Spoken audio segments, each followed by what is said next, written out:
Hello everyone. So as you heard, I am Zoltan and I work for Ustream, which is now an IBM company. I have to add that because we've been acquired by IBM 1 month ago.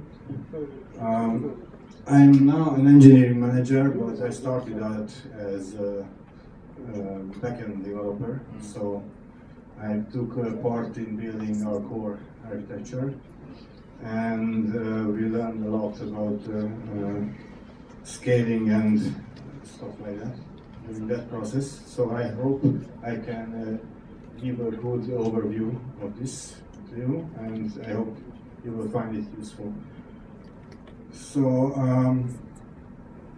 this is what I'm going to talk about today: how we experienced scalability and the need for it. Exactly what is scalability, because there are a couple of definitions going around, and then the requirements I realized that you have to meet in order to build really scalable applications. These requirements are actually not all of them are my own making. I took some of them from a concept which is called the 12-factor app. If you have a chance, look it up, it's very good. And then I will also tell some tips and show some tools, and that's it. So at Ustream, we do live streaming, which is something that people don't use constantly in the same amount over time, but it has peaks, which are quite large compared to the regular amount of traffic. It has different magnitude of peaks. This graph shows the viewer number of the last week. I just did the screenshot this morning, so it's actual data from our system. And the tricky part is that it's not correlating only with viewer numbers and HTTP requests and stuff like that, but these peaks are also correlating with much more complex technical stack, which I'm showing you in the next graph. This is the streaming stack we have. The concept is like, if you want to broadcast something on Ustream, you have a smartphone or a camera or a Ustream encoder. You connect to one of our ingest servers, and you also have to connect to our Ustream media server logic, which is an application server layer controlling everything in our system. It authenticates you as a broadcaster, it will load balance you between the ingest servers and all that stuff. So you send your stream to the ingest server, then we have to convert it in our transcoding service to appropriate formats for all platforms, because not all encoders are capable of producing, for example, H.264, which is required by, for example, iPhones. So we need to do real-time transcoding, which is orchestrated by the logic layer and done in a transcoding cluster. And then we have this box here, it's called Remote Gateway. This is what connects all the streaming stack to the Ustream website and the central database of the Ustream website. So we take user authentication information from there, for example, but also report back stream statuses there to facilitate search and listings and all sorts of things which is required on the website. And then if a viewer comes and wants to watch the broadcast, it has to also go to the UMS layer, authenticate and get the appropriate parameters, and then most likely it will download HTTP chunks from some CDN, which takes them from the ingest server. This was just a quick overview to illustrate we have many components here, and as the number of broadcasters or the number of viewers fluctuate, the need for these also fluctuate.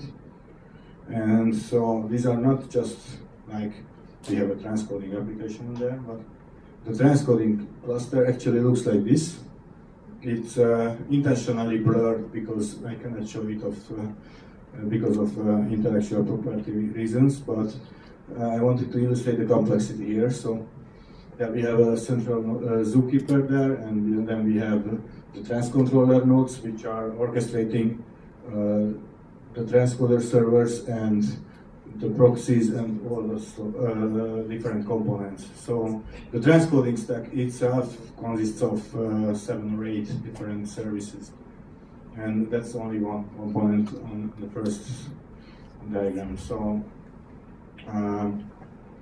we needed some solution to be scaling and elastic on all these complexities. So before I start describing how to achieve that, I think we should define scalability. So there's one definition I took from a university paper, which is a scientific definition for it.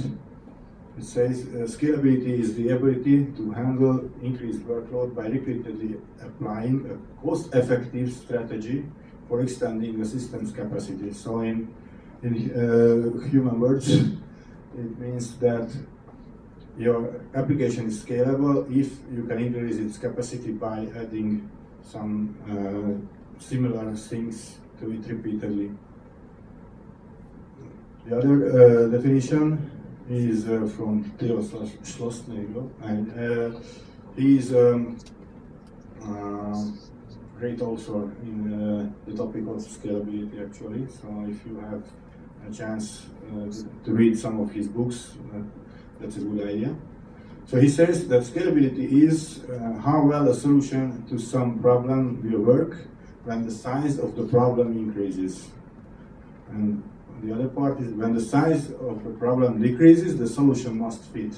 This is also important because you can just increase your capacity by buying a ton of servers, but what will you do with those servers when there's no traffic?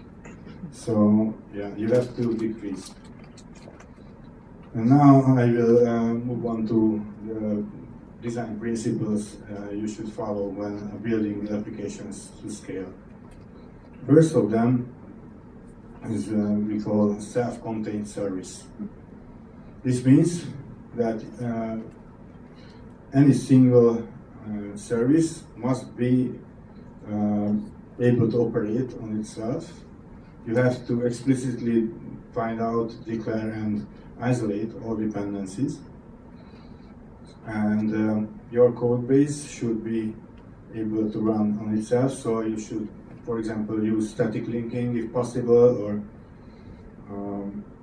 some you should use some configuration management if you need some external dependency to be there for your code to run. So, for example, if your code uses ImageMagick or uses curl or whatever else system library or any library, you should not rely on them being there on any sort of operating system, but you should explicitly require them. So you should you should use a tool which assures they are there, or you should bundle everything into your application and deliver your application, including the libraries it needs. The other is disposability.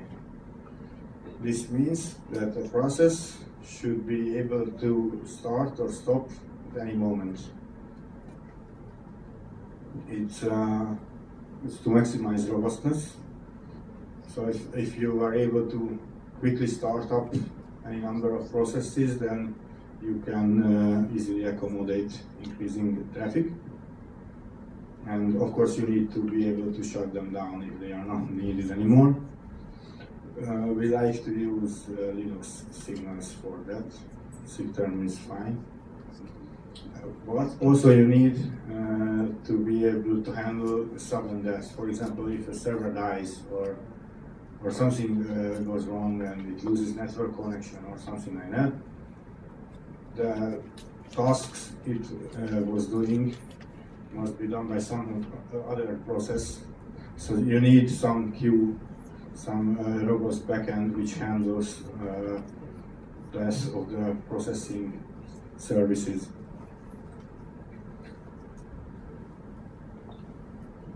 So, about startup and shutdown, we like this saying here: automate all the things. We use Chef for configuration management and Docker containers. And but for starting things up, we use images. So we just create an image in advance, and then if we need to start a new process, we just fire it up. These can be immutable. In our case, it's not always that the case, but in the optimal world, images are immutable, because in that case, you can just simply shut them down and throw them away, and if something changes in your code, you just build a new image and fire up a new service. And in our case, there are some components which do not follow this principle, but rather we have a base image, and then we run Chef on it to apply the latest modifications and stuff like that. So we are halfway there, I would say. And yeah, in case of shutting down a server, you need to handle some tasks. As I said before, you need to have a queue for storing the jobs, for example. And if you decide to shut down a server, you need to move those jobs to another server, or something like that. We also need to collect logs from all instances before shutting them down, because we believe in metrics and data, and we want to know what happened on each node. So we need the logs. And also in some cases, for example, if a server handles people's live broadcasts, you cannot just shut them down and wait for the broadcaster to reconnect to another node, because that would be a break in the live event. So in that case, we do a logic called sleep, which means a given node is set to sleep state. It does not accept new connections from that point on. And then we monitor when the existing connections go away. And if it's empty, then we can shut it down safely.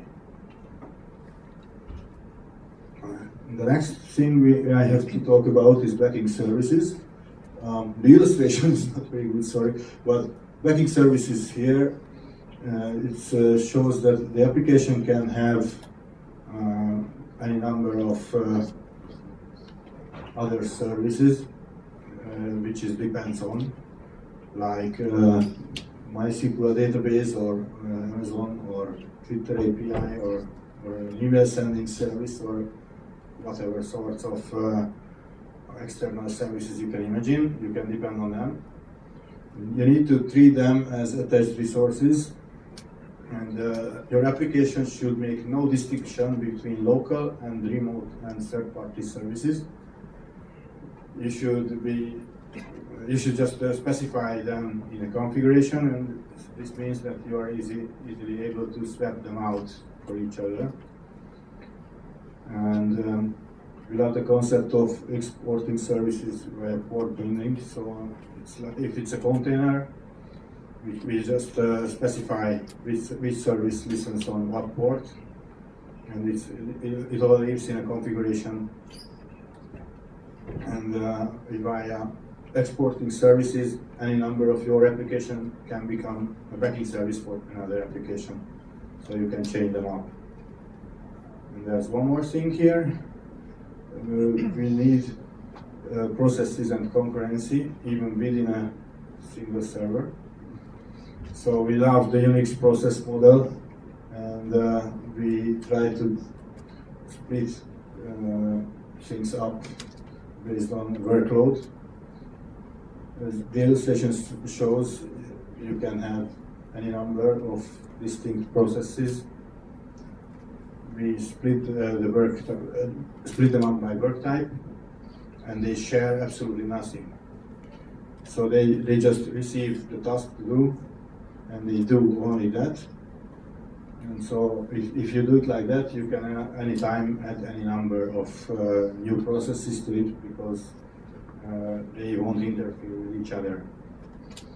And if your processes are like this, you can group them into any number of servers actually based on workload, because there's no interference between the processes.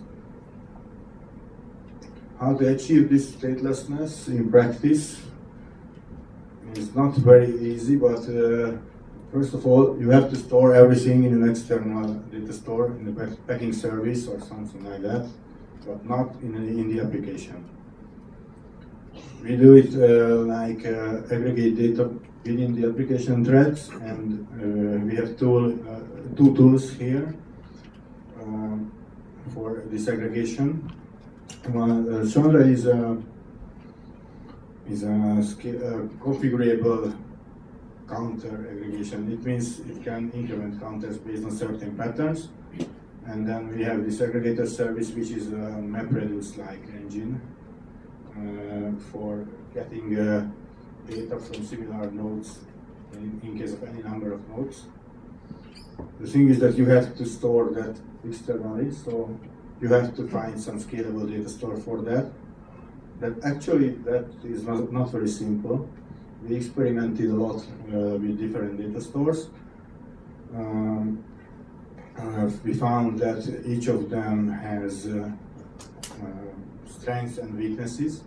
So for example, Redis is very good for cases where reads need to be scaled a lot, but writes are problematic. Cassandra is very good for both, but it's very slow to add new nodes. Then there's Aerospike, which is fast with writes and fast with reads and fast with adding new nodes, but it's not always consistent in terms of returning data.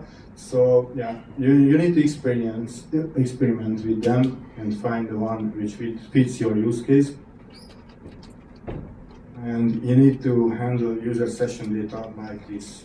So you need to export them. You don't keep sticky sessions and all that thing, but you need to put all the data in an external store.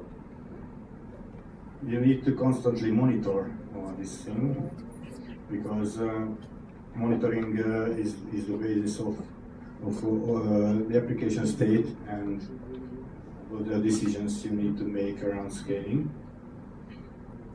For monitoring, we build dashboards. We like that a lot. We have big screens around the office showing different graphs. I will show you one later. And we also need put alerting on metrics. So it's like the alerting utility monitors the graphs, and if it changes suddenly in an unexpected direction, it sends out alerts. We have an open source alerting tool. We call it OpenDuty. It's similar to PagerDuty, if any of you know it. The concept is that it's just monitoring alerting services, and it is able to alert you via email, Slack, phone, and any number of methods. You have to be also checking the application health.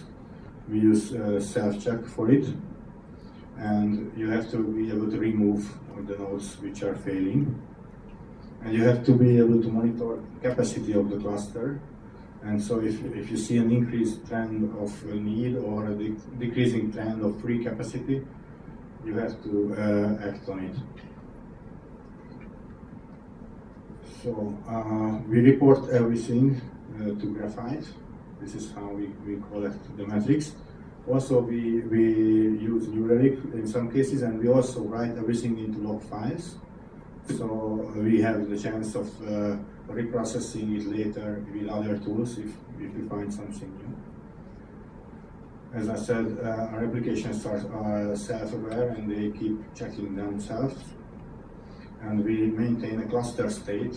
Each of the applications report into Zookeeper and Console. So we have a constant updated real-time picture about the cluster's state. here are the decisions we can make about scaling. So we can see if the free capacity is not enough, or we can check the graphs, derivatives, or we can see the request numbers and decide about scaling about these. So here is one dashboard, how it's looking like. This is built in Dashing. The graphs are from graphite.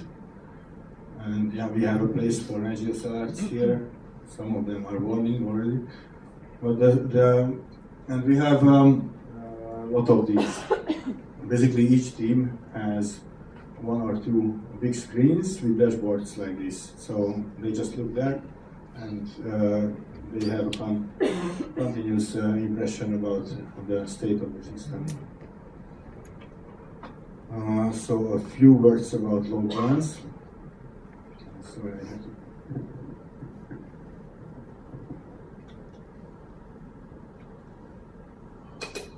So load balance is, of course, the thing that distributes your workload across your resources.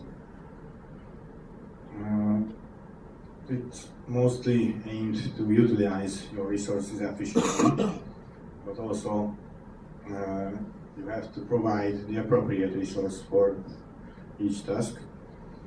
So we use virtual machines most of the time. Our applications are optimized for it, so it's like the application can detect the resource availability and accept tasks fitting in that resource.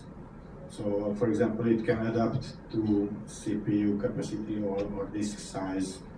For example, a transcoding node can take on jobs which are fitting in its free disk space only. So there can be several types of load balancing tasks. For external requests, it can be done via DNS, for example, which we do with viewers connecting to the UMS, for example. They just connect to a central DNS address, and our DNS servers do the load balance based on many things and return a different IP address. Or it can be an API call, which is what we do on the broadcasting side. So that in that case, the broadcaster connects to an API service and requests a server address and connects there. You can also use application level balance with if you have a uniform entry point for all clients or a proxy service.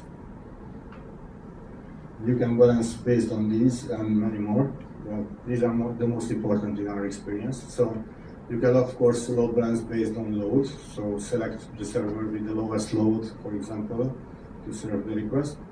Or you can use the server state information from Zookeeper or Console. Or you can have more complex resource policies. For example, we have a policy where we try to keep as large resource chunks free as possible. So if a server started to fill up, we fill it up first and then start filling up the next one. Or you can group some requests together based on some attribute. Like, for example, we have a different cluster for free broadcasters, and so we load balance them there all the time. The next thing you have to pay attention is service separation.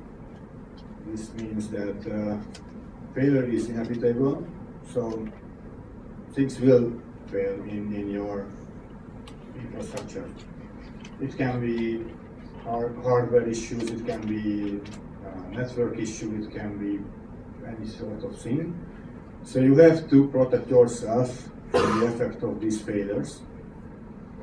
And the worst is the cascading failure, when one service starts failing. For example, a MySQL server does not answer in time, and so the API will not answer in time, and so other services consuming the API will not answer in time, and so in the end your complete service is stopping.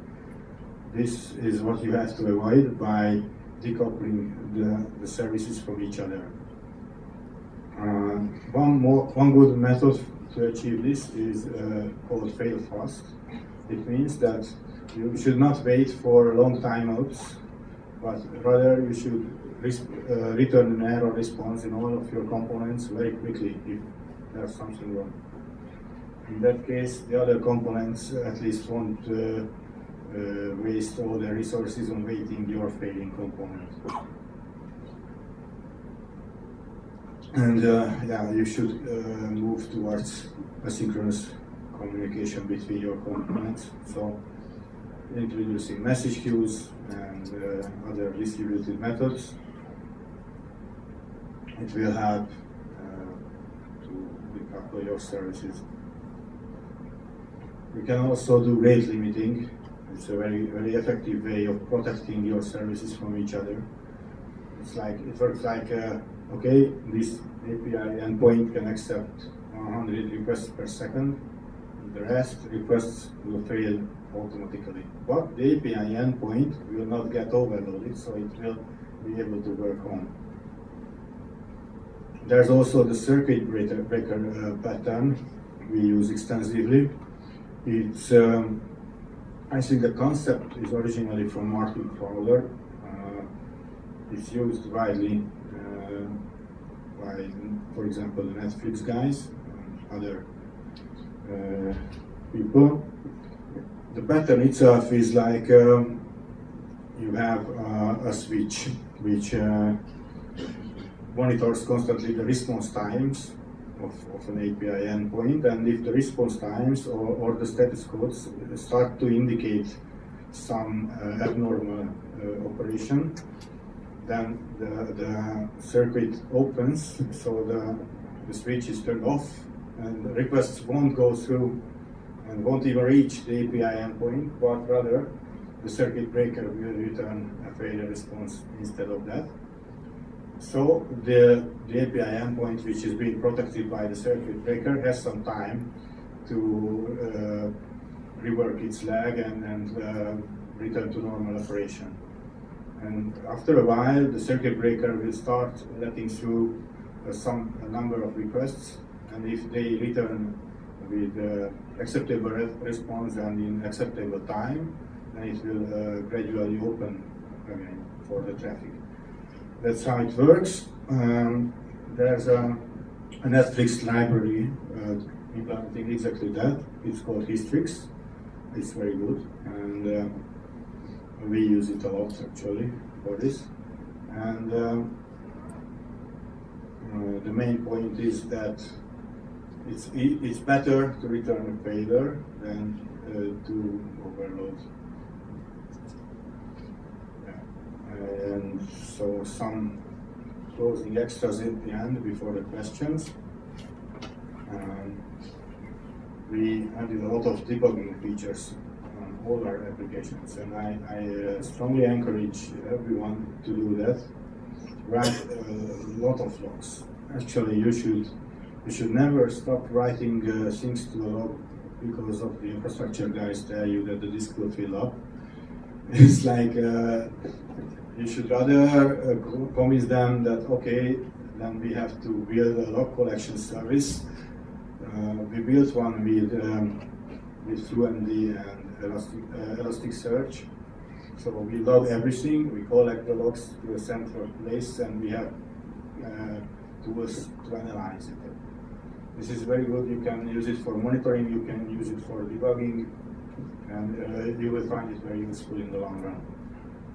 The other thing is that we use, our applications are mostly running on JVM. So they are either Java or Clojure applications, at least in the streaming stack. And the good thing about the JVM is that you can build real-time consoles for them. So you can just run arbitrary code on your JVMs to detect some state or debug some variables or some threads. We have that type of access for almost all of our services. And the other good thing is if you have the opportunity to load configuration values runtime from either from environment or from anything. Because in that case, you can change, for example, load balance parameters without the need of starting or stopping any of your services. And we also have a scaling API. I'm not going into that very much because, well, anyways, it's just I just wanted to mention that we use several cloud providers for scaling, but we also have some our own hardware. So we decided to build a unified API about all this, which uses the APIs of the cloud providers. And our applications request just a number of resources from this API in a unified way, and they don't have to care about the availability of, for example, AWS or the price or whatever else. They've decided in this scaling API. So that's another sort of decoupling. And here are some things you could read on this topic if you are interested in. And I hope I wasn't very boring. So now's time for some questions. And I will show this for those who want to make notes. Yeah, so we have 15 minutes for questions, that's a lot. So I was quite quick actually. Question, guys. Questions?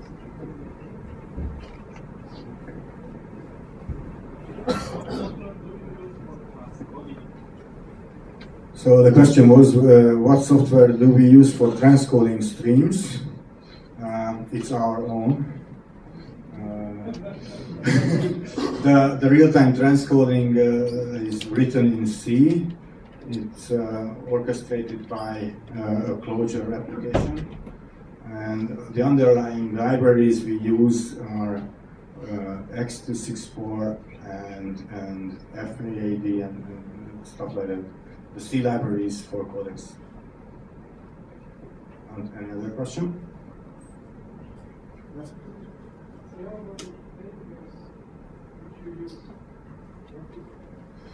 So what is the scalable database which we use? Well, we use a lot of databases, and I have to admit that we are not very satisfied with any of them.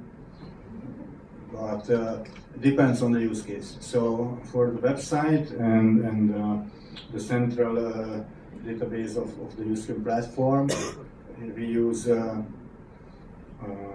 modified MySQL with multi-master replication and a number of slaves. It's not very scalable, but it's good for that use case. For the streaming use case, we currently we are experimenting with ResyncDB. That's a new key value store. We use a lot of Redis instances in production for those use cases which does not require exceptionally large number of writes happening in short time frames, because that's the only part where Redis is not enough. And yeah, the others we tried to rather replace with an on-the-fly aggregation application. So we do calculate everything on the fly and store them separately.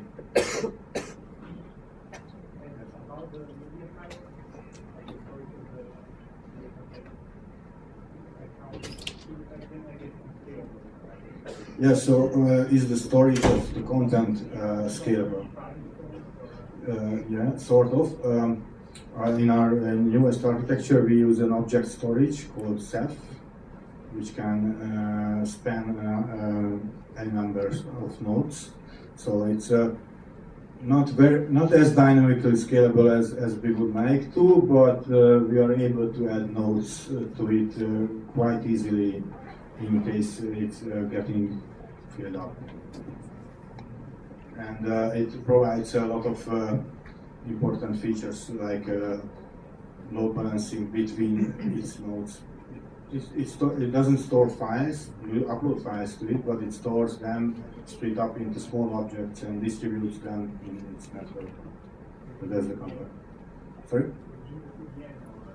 No, it's in our data center.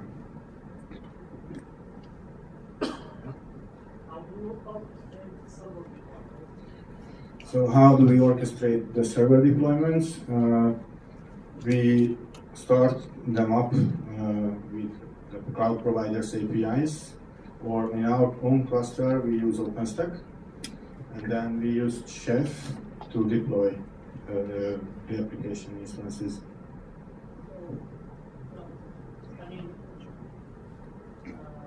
So if you're using external providers, what kind of software like a marketplace or something you use to control performance? Well, I'm not that much into this, but yeah, it's AWS, and we use their API. So.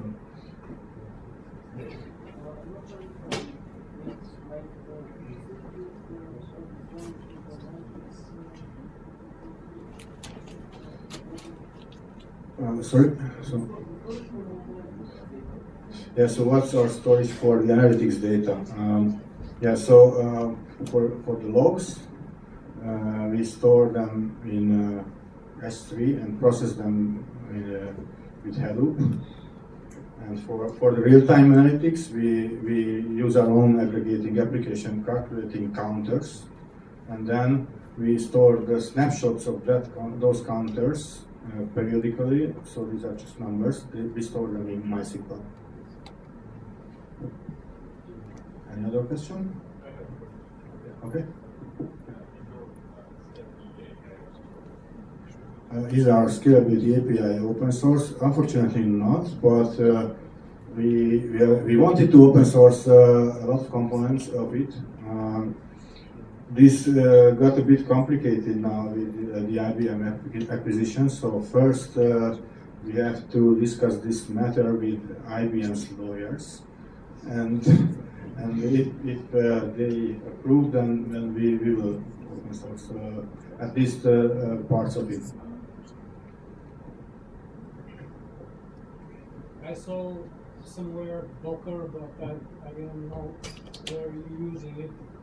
So where are we using Docker? Yeah, so we use Docker as a container for services in case we want to be able to run several containers on a single instance. For example, a good example is again the transcoder, because to run a transcoder, you need transcoder processes and a job orchestration process which coordinates them. So these are all containers, and we fire up the server and then fire up the Docker images running all this.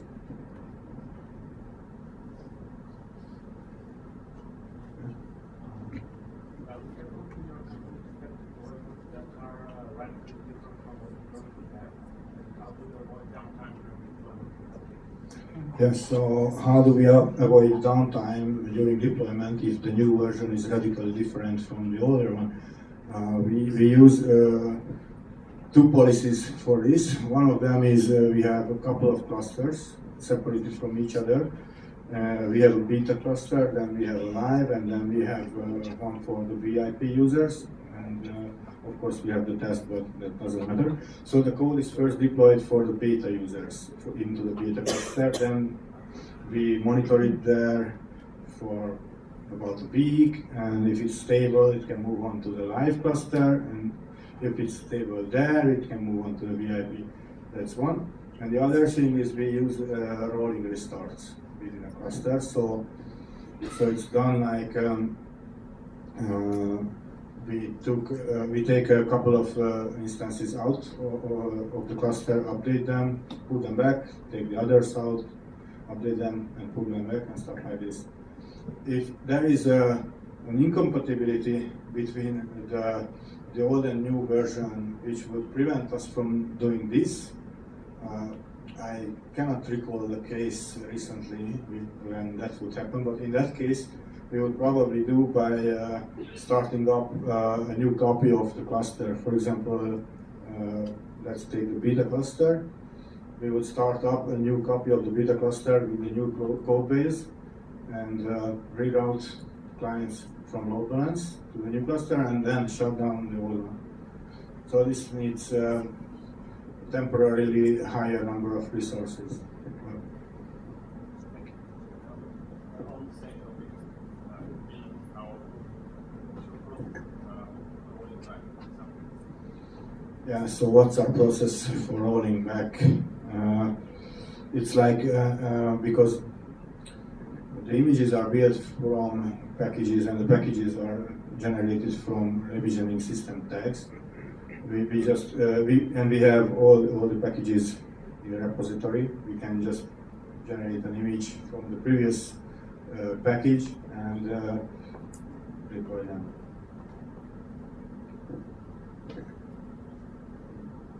Anything else?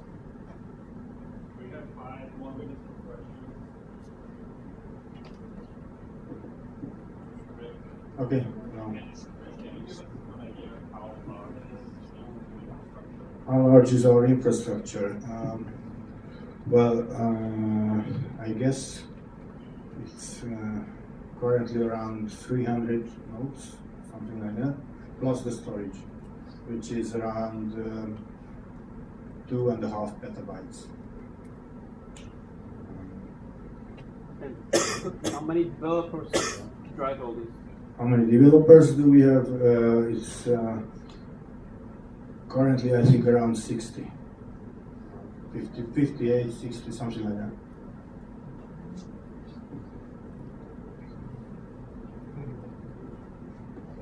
If there's no more questions, then thanks for your attention.